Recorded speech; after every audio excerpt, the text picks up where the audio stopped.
इंद्रियों पर कभी अधिकार नहीं किया, सदा इंद्रियों के अधीन होकर पापाचरण करता रहा, फिर पहुंच गया मृत्यु के समीप।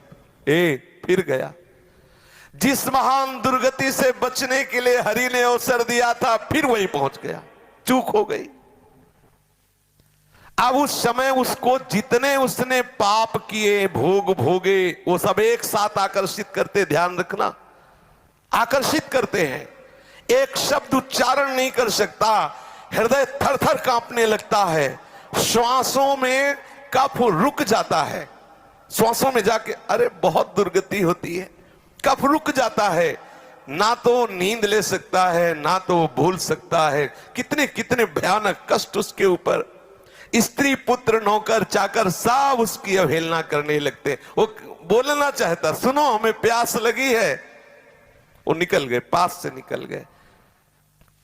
बहू बेटे जिनको उसने बहुत प्यार से पाला, जिनके लिए अधर्म करके धन एकत्रित कर लिया, वो वहां नाश्ता पा रहे हैं, कई तरह के पदार्थ, और वो देख के ललचा रहा है। अगर कुछ बोले तो डांट खाए। और क्योंकि अब वो कहते हमको भी ना बोले, हमें तो ड्यूटी में जा, पड़े पड़े खांसता रहता, पा लेना कभी तू पा लेना, और अवहेलना करके निकल जाते हैं। और आजकल तो बहुत बढ़िया कृपा हो गई, घर में ही नहीं रखते, अनाथालय में छोड़ाते, वृद्धाश्रम में जाके कुछ रुपए जमा किए और ये ले वो कूड़ा करकट वहीं जमा करो। बेकार शोभा बेकार होती घर की।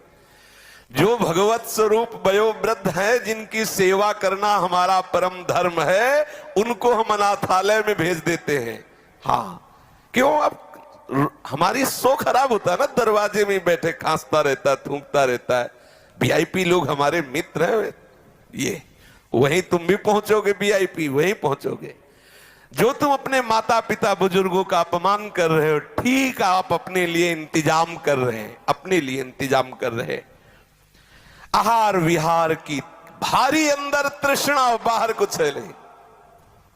परिवार के लोग डांटते हैं। हाँ, ये जवान बच्चे बूढ़े माता पिता को ऐसे डांटते हैं जैसे कोई बहुत घृणित नौकर से बात करता है, ऐसे चुप रहे, ऐसे डांट देते हैं।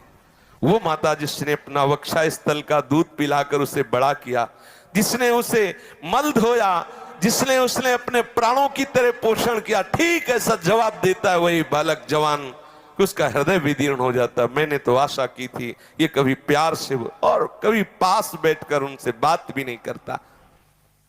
वो भयंकर क्लेश में जलता है।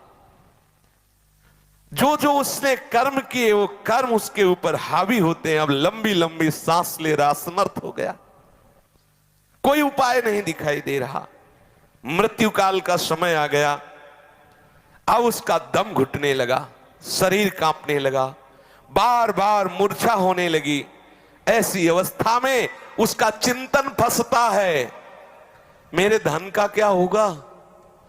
ये सब वो भोगेंगे जिनके लिए मैंने सब कमाया, वही मुझे गाली दे रहे हैं। ये धन भोगेंगे, मेरा धन भोगेंगे। वो चिंतन कर रहा पड़े पड़े, मेरे पीछे ये मेरी स्त्री कैसे रहेगी? क्योंकि इसने जीवन भर हमें प्यार किया, अब वो भी वृद्ध है, इसकी पता नहीं बच्चे देख रेख करेंगे कि नहीं करेंगे।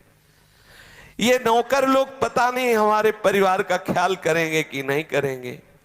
बड़ा बस यही चिंतन।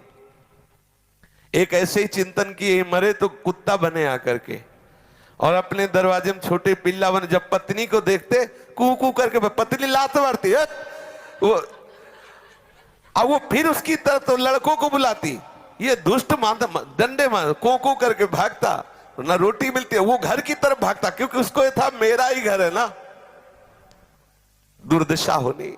छिपकली बन के दीवार में रंगोगे, घर वाले निकाल के मार डालेंगे, मारो इसको छिपकली, सांप मारो इसको, मारो, क्योंकि इसने भजन नहीं किया, अब आके घर में रहना चाहता है। ममता जनित चिंताओं से वो मरणासन मनुष्य व्याकुल हो जाता है। महाबलशाली भगवान यमराज के पार्षद जो भयंकर देह, केवल लघु शंका छूट जाती उनको देखने से। इतने भयंकर हैं यमदूत, ऐसे थोड़ी है। देखने से जब आके गुर्राते हैं तो लघु शंका छूट जाती है, घुरघुराहट शुरू हो जाती है। अब कभी भजन किया नहीं तो सर्व समर्थ श्री हरि प्रिया का याद नहीं आया, स्मरण नहीं आया, नहीं वो बचा लेते। आंखें उलट गई, तालु कंठ ओट सूख गए, भीषण यंत्रणा, बार बार हाथ पैर पटकता है, कंठ रुक जाता है, श्वास की गति रुक गई, गले में कफ आके अटक गया और यमराज के दूत पिटाई शुरू किया, निकल बाहर इस घर से, मिला था ये शरीर तेरे को भजन करने के लिए, अपराध के अब चल, तुझे हम दिखाते हैं उसका परिणाम क्या होता है। अब वो बड़ा व्याकुल, यम किंकरों की मार से व्याकुल होकर प्राण निकलते हैं, ऐसे नहीं निकलते। मृत्यु के समय अपार कष्ट सहता हुआ वो प्राण त्यागता है। उस मनुष्य को जो धर्म विरुद्ध आचरण किए, पापाचरण किए, यमदूत पीटते हुए, नाना प्रकार की भयंकर यातना देते हुए, घुड़कते हुए, घसीटते हुए उसे ले जाते हैं यमपुरी, जहां से ले जाया जाता है गरम बालू, अग्नि और नुकीले यंत्र